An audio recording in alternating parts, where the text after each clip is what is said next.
वैसे तो रूप की धनी है आपकी बेटी, मगर दान दहेज के बिना जात बिरादरी में धज्जियां उड़ जाती है। वैसे तो मेरे घर में किसी चीज की कमी नहीं है। कई बीघा खेती बाड़ी है, लंबा चौड़ा कारोबार है और बड़ा घर बार है। अब ऐसे में आप जो दान दहेज देंगी, उसके राज तो आपकी बेटी ही भोगेगी। जी बहन जी, वैसे तो अपनी सीता जैसी बेटी आपको सहज सौंप रही हूँ। अब इससे बड़ा दहेज और क्या होगा? मगर फिर भी कहिए, क्या मांग है आपकी? अरे ज्यादा कुछ नहीं, बस 5 लाख नगद, एक 4 चक्के की गाड़ी और सोने की चैन अंगूठी। खरा सौदा है। जब बारात बड़े गाजे बाजे के साथ आपके द्वार पर आएगी, तब पूरा गांव देखता रह जाएगा। गरीब सुमित्रा माधुरी की चिकनी चुपड़ी बातों में उलझकर अपनी बेटी को अमीर घर के बहू बनने का ख्वाब बुनने लगती है। तभी सुमित कहता है, अरे माँ, एक बार आप उनकी दुबली दशा तो देखिए। इतनी बड़ी रकम कहाँ से देंगी वो? सुमित की बातें सुनकर माधुरी उसे गुस्सा करते हुए बोलती है, चुप कर तू। पता नहीं कैसा बैल बुद्धि बेटा है मेरा, बनती बात को बिगाड़ने में लगा रहता है। तो क्या सोचा आपने बहन जी? मुझे आपकी शर्त स्वीकार है। अच्छा तो ठीक है, फिर हम चलते हैं और आप अपनी बेटी की शादी का तैयारी कीजिए। उसके बाद माधुरी अपने बेटे के साथ वहां से चली जाती है और फिर सपना अपनी माँ से कहती है, अरे माँ, किस आधार पर आपने इतनी बड़ी दहेज की रकम को स्वीकार किया? अरे एक अरसे से तो आप लोगों के घरों में जूठे बर्तन मांज कर मुझे पाल रही है। ऐसे में आज तक हम इस झोपड़ी से नहीं उभर सके, तो कहाँ से लाओगे आप इतने सारे पैसे? तू इसकी चिंता मत कर सपना। मैं नहीं चाहती कि जो संघर्ष मैंने झेला है और जो दुख मैंने देखा है, वो मेरी बेटी सहे। अब चाहे मुझ गरीब माँ का बाल बाल भी कर्जे में क्यों न बिक जाए, लेकिन तेरी डोली शानो शौकत से उठेगी। सपना बड़े ही सफाई से अपनी माँ की परेशानी में साथ होने का ढोंग कर रही थी, जबकि असल में वो खुद भी अपनी गरीबी से बाहर निकलने की आस में थी। दिन ढलते गए, जिसके साथ सुमित्रा का टूटा पीसा मन दहेज की दाम बटोरने की चिंता में घुलने लगी, जिस कारण उस गरीब माँ का भूख प्यास का एहसास भी मिटने लगा। उस रात घर की चौखट पर बैठी सुमित्रा आंसू बहाते हुए बोलती है, भगवान, तूने मुझ गरीब पर बहुत से गजब ढाए हैं। पहले तो भरी जवानी में पति छीन लिया, फिर गरीबी की दलदल में धंसा दिया। फिर भी मैंने बिना किसी पर दोष लगाए अपनी हड्डियां गलाकर रोटियां कमाई। मगर अब सवाल मेरी बेटी की खुशियों का है। तूने मेरी किस्मत तो कुछ की कलम से लिख दी, लेकिन मैं अपनी बेटी को अमीर घर की बहू बनता देखना चाहती हूँ, ताकि अपनी गरीब माँ की तरह लोगों के घर के झूठे बर्तन ना घींचना पड़े। भगवान, कोई तो रास्ता दिखाओ। अपनी गरीबी को सोचकर सुमित्रा फूट फूट कर रोने लगती है। तभी उसकी नजर अपने घर पर जाती है। फिर अगले दिन वो घर गिरवी रख देती है। अरे ये लो पूरे 12 लाख रुपए। अब तुम्हारा घर मेरा हुआ, सुमित्रा देवी। हाँ लाला जी, मगर इस गरीब माँ की एक गुजारिश है कि मेरी बेटी की डोली उठने से पग फेरे तक वहां ठहरने दो। फिर चाहे आप वो घर भले ही ले लेना। ठीक है, ये भी सही है। फिर अगले दिन से शादी की तैयारियां शुरू हो जाती है। सुमित्रा दहेज का सारा सामान और पैसे जोड़कर माधुरी को देकर अपनी बेटी को विदा करती है। समधन जी, अपनी फूल सी बच्ची आपको दे रही हूँ। आपसे विनती करती हूँ कि इसका ख्याल रखना। अरे अब ये माधुरी की बहू है, ठाट से रहेगी अब तो ये। अपनी बेटी की विदाई करके वो गरीब माँ सवेरे से लेकर ढलते शाम तक चौखट पे बैठी फूट फूट कर रोती है। इसी बीच 2 दिन बीत जाते हैं और उस सुबह एक चमचमाती महंगी गाड़ी उस गरीब माँ के टूटे फूटे घर के बाहर रुकती है। मगर सपना का स्वभाव पहले जैसा नहीं था। मेरी बच्ची, तू आ गई।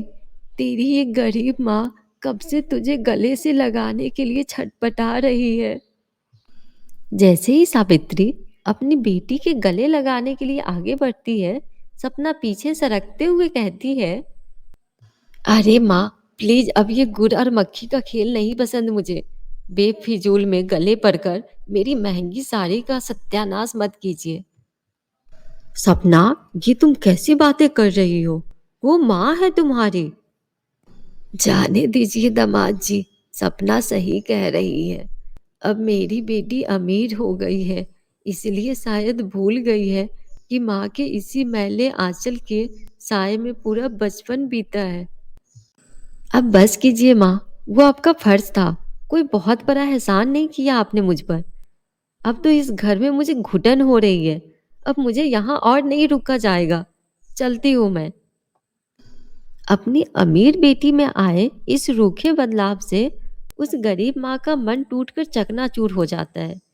अभी वो इस तकलीफ से उभरी नहीं थी कि लाला जी वहां आ धमकते हैं। अरे चलो माधुरी रानी, अब तो तुम्हारी बेटी के 7 फेरे और पग फेरे दोनों हो गए। अब तुम भी अपना रास्ता नापो, क्योंकि ये घर अब लाला का है।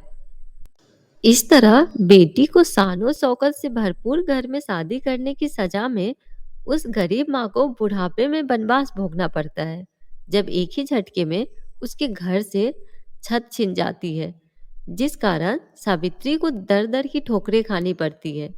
वहीं दूसरी ओर सपना अपनी गरीब माँ के दुख दर्द को भुलाकर अपनी अमीरी के नशे में डूबी होती है। सुमित, देखो फाइनली कल मैंने मेरे सबसे फेवरेट साड़ी खरीद ली। और देखो, माँ जी ने मुझे उसके मैचिंग ज्वेलरी सेट गिफ्ट किया है। अच्छा सपना, मैं तुमसे एक बात पूछूं? अरे हाँ हाँ, पूछो ना। क्या पगफेरे के बाद तुमने कभी अपनी माँ को याद किया, या फिर तुम उन्हें कभी देखने गई? ओहो, प्लीज सुमित, अब तुम फिर से माँ की ममता का लेक्चर मत झाड़ना, क्योंकि मैंने ना गरीबी को बहुत पास से देखा है। वो मेरी जिंदगी का सबसे खराब लम्हा रहा है, इसलिए मैं वहां उन तंग गलियों में नहीं जाना चाहती अब। जानती हो सपना, तुम्हें इस घर में ब्याहने की भरपाई उन्हें क्या कुछ खोकर चुकानी पड़ी है। उन्होंने भूखे रहकर पेट काटकर तुम्हारा पेट भरा, आराम करने की उम्र में लोगों के घरों में जूठे बर्तन धोकर तुम्हें पढ़ाया लिखाया, और तुम्हारी डोली उठने के बाद उनसे छत भी छीन गई। ये सुनकर सपना के पैरों तले जमीन खिसक जाती है, और वो घुटने के बल जमीन पर बैठकर फूट फूट कर रोने लगती है। माँ ने मेरी खुशियों के लिए अपना सब कुछ लुटा दिया, और मैं ये बलिदान देख ही ना सकी। इससे पहले कि बहुत देर हो जाए, मुझे माँ को ढूंढना होगा।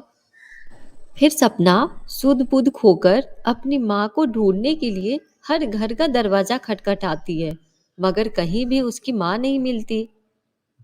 सुमित, मेरी माँ मुझसे रूठ गई है। अब माँ से कहो ना कि वो अपनी बेटी के साथ लुका छिपी का खेल ना खेले। सपना, संभालो अपने आप को। सब कुछ भगवान पे छोड़ दो, सब ठीक हो जाएगा। अपनी माँ से मिलने की ललक में लाचार हुई अमीर बेटी भूखी प्यासी रहकर अपने हाथों से खाना बनाकर उन्हें भिखारियों में बांटने के लिए मंदिर आती है।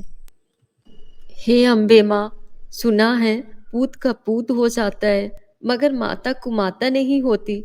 आज ये बेटी तेरे आगे झोली फैलाकर विनती करती है, इस अभागे बदनसीब को मेरी माँ से मिला दे।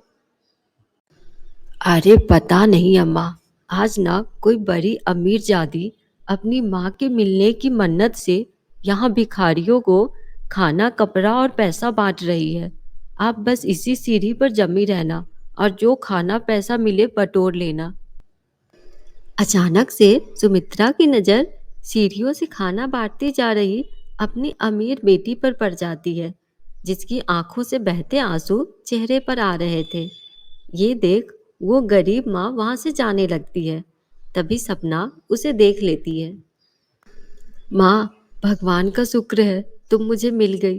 कहाँ कहाँ मैंने नहीं ढूंढा आपको। बेटी का घर बसाने के लिए माँ का घर छूट गया। अपनी स्वार्थी बेटी को माफ कर दो माँ। आप मेरे घर चलो माँ। लेकिन मेरा घर तो छिन गया बेटी। जो खोया है वो सब लौट आएगा माँ। आप प्लीज मेरे साथ घर चलो। उसके बाद गरीब सुमित्रा अपनी बेटी के साथ घर लौट आती है। समय रहते सपना को अपनी गरीब माँ के बलिदानों का एहसास हो जाता है और दर दर की ठोकरें खाने की बुरी यादों को भूलने में सुमित्रा को एक अरसा लग जाता है। कड़वा है लेकिन सत्य है।